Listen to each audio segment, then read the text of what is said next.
تازہ ترین ویڈیوز کے لیے چینل کو سبسکرائب کر کے بیل آئیکن اور آل نوٹیفیکیشن پر کلک کریں تاکہ آپ کو ملے ہر اپڈیٹ سب سے پہلے۔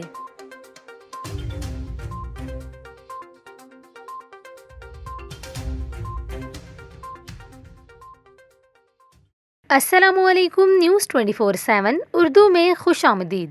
ناظرین، ابھی آپ کو بتائیں کہ سوشل میڈیا پر سوات کی وادی مالم جبہ کے ایک نجی ہوٹل میں سیاحوں کی جانب سے ڈانس پارٹی کی ایک ویڈیو وائرل ہوئی، جس پر صارفین کی جانب سے بھی شدید تنقید کی گئی۔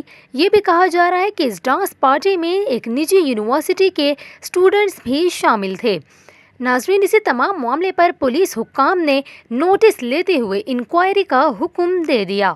Hotel act, loud speaker act 33 NDM میں اور PRC 294 کے تحت ہوٹل کے مالک اور مینیجر کے خلاف مقدمہ درج کر لیا گیا۔ پولیس کے مطابق ملزمان کو حراست میں لینے کے بعد سب ڈویژنل مجسٹریٹ کی عدالت میں پیش کیا گیا، جنہیں بھاری جرمانہ بھی کر دیا گیا ہے۔